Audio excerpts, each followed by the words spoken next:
नाम है जी। आज हम वीडियो के माध्यम से जानेंगे एसडब्ल्यूएम का क्या एक्ट आया है, इसके बारे में हम जानेंगे। क्या विशेष ये हैं, इस वीडियो के माध्यम से जानेंगे। और उससे भी पहले मैं बता दूं कि जो है अलग-अलग स्टेप बाय स्टेप मैं गाइडलाइन के बारे में बताऊंगा। तो ये पूरी श्रृंखला होने वाली है। अगर आप इस नए हैं, जरूर से सब्सक्राइब करें ताकि आपको नए वीडियो आने वाली वीडियो के बारे में आप तो जो इस वीडियो श्रृंखला के माध्यम से जो हम लोग सीखेंगे, जानेंगे कि ग्राम पंचायतों के जो जिम्मेदारियां हैं उसके बारे में, आम नागरिक जिम्मेदारियां हैं उनके बारे में हम जानेंगे। और साथ साथ जो हमारे कर्मी हैं उनकी क्या जिम्मेदारियां हैं, वीडियो के माध्यम से जानेंगे। और इसके साथ साथ अधिनियम में जो जो नए बदलाव आए हैं, क्या इस जो नया आया है उसके बारे में बात करेंगे, बदलावों के बारे में। तो बिना देरी किए हुए मैं आपको अपने की ओर लिए चलता हूँ। तो ये जो हमारा पूरा जो वीडियो होने वाला है, इसके बारे में तो हमने चर्चाएं की ही। अब जो सबसे पहले मेन इस वीडियो का जो मुख्य उद्देश्य है वो है सॉलिड वेस्ट मैनेजमेंट का जो एक्ट 2026 है, इसका जो मूल अवधारणा है उसको हम लोग समझेंगे, जानेंगे। और हम यह जानेंगे कि देश में जो कचरा प्रबंधन वर्तमान स्थिति क्या है, इस नई चुनौतियां के बारे में क्या है, उसके बारे में जानेंगे। अधिनियम उन चुनौतियों का कैसे समाधान प्रदान करता है, इसके बारे में भी जानेंगे। और इसके साथ साथ ग्राम पंचायत और जो हमारे स्वच्छता कर्मी हैं, शिक्षक हैं और जो हमारे नागरिक हैं, क्या-क्या भूमिकाएँ हैं, उनके बारे में हम लोग समझेंगे। तो भारत में जो ठोस कचरा प्रबंधन का जो नियम है, जो वर्तमान की जो स्थिति है, उसके बारे में अगर आप इस स्लाइड के माध्यम से अगर मैं बात करूँ कि भारतवर्ष जो है कि एक दिन जो है कि हमारी जनसंख्या बढ़ते जा रही है और जनसंख्या के साथ-साथ कचरे की मात्रा है, लगातार बढ़ रही है।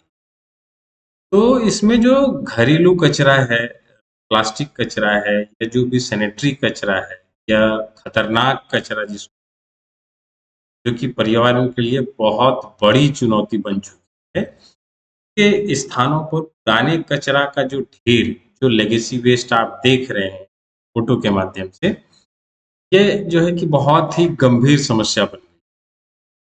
तो इन चुनौतियों के समाधान के लिए प्रभावी जो कानून है, वो कैसे बेहतर प्रबंधन व्यवस्थाएं जो बनेगी उसको महसूस किया गया। ठीक है, तो इसलिए इस एक्ट को भी लाया गया। ठीक है, तो जो कि मैंने बताया कि ये कचरे का जो अंबार बना हुआ है, कैसे हम लोग मैनेजमेंट करेंगे, को समझेंगे।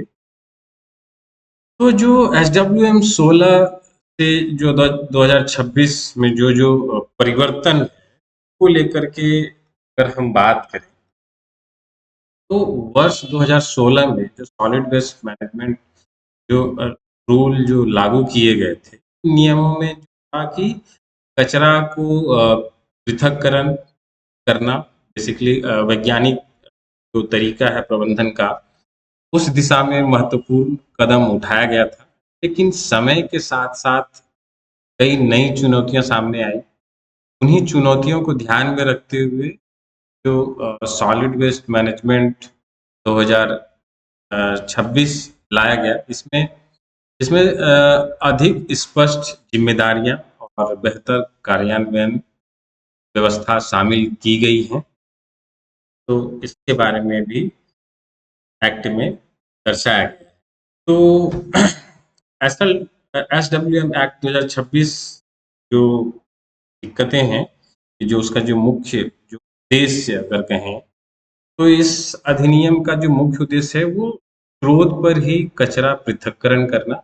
जो स्रोत पर मतलब जहाँ पे भी कचरा उत्पन्न हो रहा है, चाहे वो घर हो, दुकानें हों, खाएँ हों, तो वहीं पर कचरे को पृथक्करण करना, स्रोत पर ही, और कचरे को वैज्ञानिक संग्रहण और प्रसंस्करण वो करना, उसके साथ-साथ पुनर्चक्रण और संसाधन पुनर्प्राप्ति को बढ़ावा देना, मतलब फिर रिकवर भी करना। तो पर्यावरण संरक्षण और जो सार्वजनिक स्वास्थ्य में जो सुधार को लेकर के, वो इस एक्ट में भी है। इन उद्देश्यों के माध्यम से जो हमारा स्वच्छ और टिकाऊ भारत का निर्माण होगा। तो इस लेगेसी वेस्ट के बारे में, सेग्रीगेशन के बारे में, सर्कुलर जो इकोनॉमी इस एक्ट में दिखाया गया है, उसके साथ-साथ जो अब जो मुख्यतः जो प्रारूप है इसका, तो उसके बारे में हम लोग जानेंगे। इसके बारे में भी मैंने आपको बता ही दिया कि अधिनियम जो मुख्य उद्देश्य जो था उस पे चर्चाएँ भी हमने की, क्योंकि ये स्लाइड भी हमारा कवर हो गया। मैंने बताया कि सोर्स पे ही सेग्रीगेट हम लोग करेंगे, इसके बारे में चर्चाएँ की। तो बेसिकली सर्कुलर इकोनॉमी, ज़्यादा ना ही वेस्ट, जो भी कचरा उत्पन्न हो रहा है, कचरे को सही तरीके से एक तो पहला सेग्रीगेशन हो और उसके साथ-साथ उसका कलेक्शन हो, फिर से उस रिसाइक्लेबल वेस्ट है, सूखा कचरा, पुनः हम लोग उसको पुनः चक्रण में ला सकें। तो उसका ये उद्देश्य था। और अगर मैं इस स्लाइड की बात करूँ, तो इस स्लाइड में आप लोग बखूबी देख पा रहे होंगे, 4 कलर के जो डस्टबिन, इसके बारे में बेसिकली बताया गया है। तो पहले हम लोग 2016 वाले एक्ट में जो है कि 2 डस्टबिन के बारे में हम लोग अमूमन बात करते थे।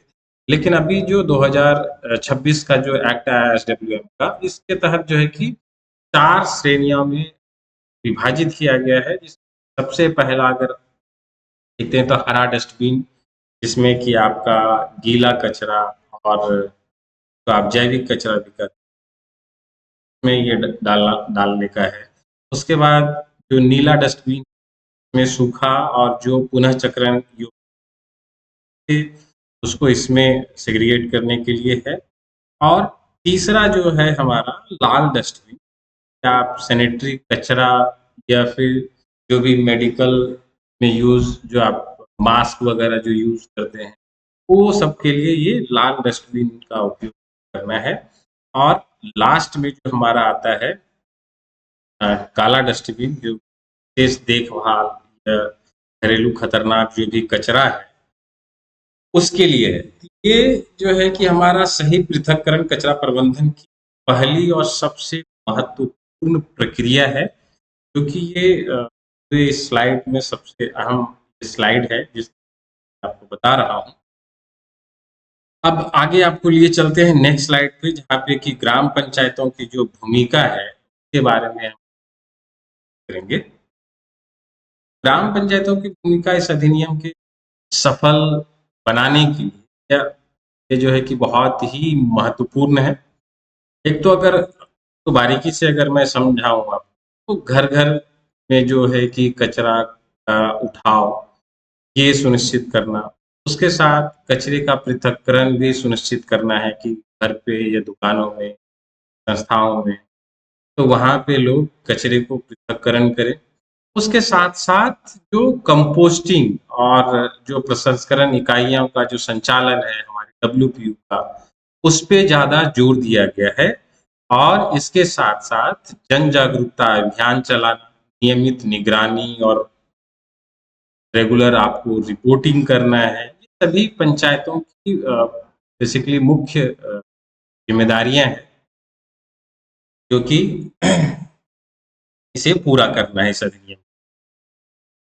ये तो था ग्राम पंचायतों की भूमिका। अगर हम नागरिकों की अगर ज़िम्मेदारी की बात करें, तो इसमें अगर आप देखेंगे, तो कचरा प्रबंधन केवल सरकार या फिर अगर पंचायत की ज़िम्मेदारियाँ नहीं है।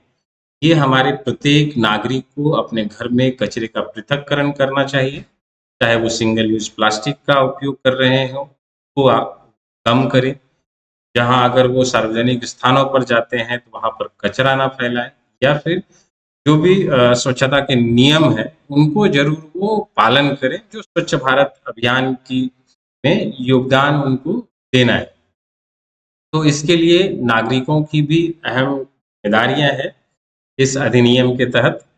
अगर SLWM 2026 की अगर जो देखें, अगर मुख्य जो बदलाव है, अगर मैं उसकी बात करूं, तो इस अधिनियम में कोई महत्वपूर्ण जो है कि कई सारे महत्वपूर्ण बदलाव किए गए हैं। एक तो पहला जो हमने पहले भी जिक्र किया है कि स्रोत पर कचरा पृथक्करण को एकदम कंपल्सरी कर दिया है, बहुत ही अनिवार्य कर दिया गया है। तो आपको स्रोत पे ही कचरा सेग्रीगेट करने के लिए आपको ग्राम पंचायतों में आना होगा कि आप घर पे ही उसको सेग्रीगेट करें। ठीक है? और कचरा जो प्रसंस्करण और जो पुनः चक्रण पे भी जोर दिया गया है। हमारा जो WPU है, यहाँ पर हमारा प्रत्येक दिन कचरे का उठाव होने के बाद WPU पर आता है, तो वहाँ पे भी हम सेग्रीगेट करें और जो भी सूखा कचरा है उसको पुनः चक्रण में लेकर के आएँ, और इसके साथ-साथ जो जैविक कचरा है उसका खाद निर्माण में उपयोग करें। अगर इसका देखेंगे एक्सटेंडेड प्रोसीड्यूर जो रिस्पॉन्सिबिलिटीज है, यानी जिसको हम EPR कहते हैं, उसको मजबूत किया गया है इसके अंदर। तो नियमों के उल्लंघन पर दंडात्मक प्रावधान भी शामिल किए गए हैं।